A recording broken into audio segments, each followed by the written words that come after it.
Good day's work out here today. One announcement before questions. Marcus Thompson will be our game captain this week. He has been a leader on this team now for quite some time, and I think the way he plays the game of football is a great example to really every player in our program, not just the young players. Questions? Kyle, do you notice an excitement within the team and around the program for homecoming? Is that a special game? I think we're excited to get to playing football again. More than anything, you only get to play 12 games in a season guaranteed. So, for us, this has been a little bit of a stop and start kind of season. So now that we get a chance to come back and play, the fact that it's a conference championship game, it only makes it better. But I think there's just an excitement to get back to playing football again in High Point Solution Stadium. Well, the running game obviously is always essential to you. Is it more so when the opposing team has an up-tempo and wants to run a lot of plays? I know you're not a big guy in ball possession, but you are on rushing yards. So does that become a little higher priority this game?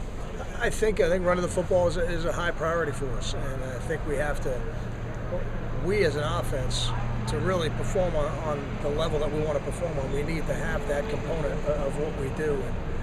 And if that becomes number of carries, that's great, because I think when you get to a certain number of carries, your chances of winning the game statistically goes up. But if it creates some big plays in the running game, that's okay too. The job ultimately of the offense is to score, and if it happens in 2 plays, that's great. And if it happens in 14 plays, that's fine too. But I think we need to get back to running the ball efficiently the way we did earlier in the season. So I think it's going to be critical. Kyle, you talked about the starts and stops of the season. Is there any way to tell? Is it disruptive? Is it helpful? Does it not matter? I think in some ways it's helpful in that you have a chance to get some guys healthy that maybe wouldn't have been healthy and feeling better. And in other ways, I think the challenge is the rhythm of the practice week. That's really what I've grown to see this year, more so than any other year. Last year was a little bit more evenly spaced, but this year it has not been. And I think you have to really get into the rhythm of the practice week, and I think that's why we did a little bit more on Sunday to get ourselves back into that rhythm. And now we've gotten Tuesday and Wednesday. I think we've gotten a lot of good work in, and now we'll have to really close out the week and finish. Do you foresee a little more of an upgrade in Carlton Agadasi's role, and how's he come along this season? I think Carlton's doing a good job. He's starting to make an impact on special teams. He really hasn't had a great opportunity to make an impact on offense. Whether or not that'll come this week, it may.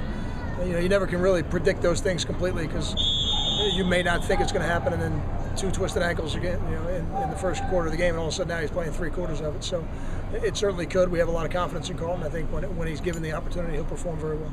Kyle, with the way that offense has changed around the country, the fullback is kind of getting displaced from, even as you guys have kind of opened up your offense a little bit. Why have you kept Michael in the fullback role kind of integral to what you do? Well, philosophically, we're going to have fullbacks and tight ends at Rutgers. That's just how we play the game. Now, I think being the type of pro-style offense we want to be, we're going to be multiple in our personnel groups, multiple formationally, and ultimately the guys who get the ball are going to be the great playmakers. And Michael has proven that he can make plays, and he's an extremely valuable guy. And when you talk about nationally, it's probably been going on for quite a while. I think that there's been a de-emphasis of that position. For what I don't have the reason for it, but people more and more seem to be trending more towards spread offenses at the high school level, which creates a smaller pool of guys to recruit from, and thus I think there's less at the college level. And now you even see in the NFL a guy like Ryan D'Imperio, who's a college linebacker, one of our captains, goes into the NFL and plays I think 3 or 4 seasons as a fullback. So it's certainly nationally something that is not as common as it used to be. Is he unique even as a fullback in that he's not just a kind of a lead blocker? We talk about making run the ball, he's obviously catching the ball as well. And that's really what we want. I think, is that unique? I don't know if it's unique or not, just because there's not that many left. They're all probably a little bit unique. But the type of fullback we want to play with, the Brian Leonards, the Jack Corcorans, and now our guy Michael Burton, that's the kind of fullback we want. More often than not, those guys are high school tailbacks, because they're such elite athletes at the high school level. They have to get the ball at a certain amount of time. Kyle, obviously Goodwin had a lot of success in high school. He came in against SMU and had the big first game as a significant contributor. How did he bounce back over the last 2 weeks from not having the numbers that I'm sure he wanted against Louisville? Sure, and we probably said that about our whole offense. I don't think it's just Justin Goodwin, but I think he's been a very steady performer in practice, and he's a very even-keeled personality. So I think the more you get to know him, the more you'll see that he's. One of the things I like maybe the most about him is is when he has success, he looks like he expects it, and when he doesn't, he looks determined to have it again. So, Justin, I think it's going to be a big part of what we do going forward. How much is Cal, you're 10 for 13 on fourth downs this year, and that's an improvement from 3 for 10 last year. So you're going for it more often and getting it more often. Where is that improvement coming from?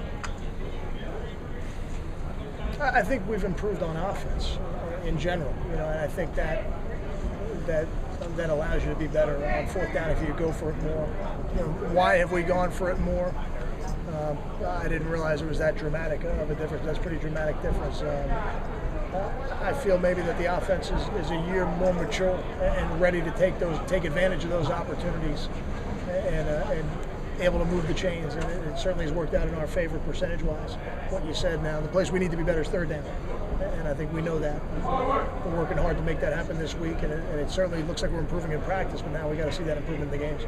How much has Justin Goodwin improved in the bye week, just in terms of watching film and kind of slowing things down and understanding his role in the offense? I think improvement is maybe a hard word for me to use in terms of just the bye week, but what I do see is a more sure player of everything that he does. He seems to be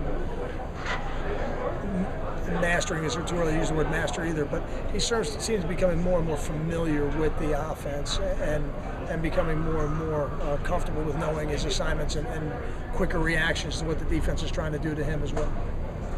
Thanks. Thank you.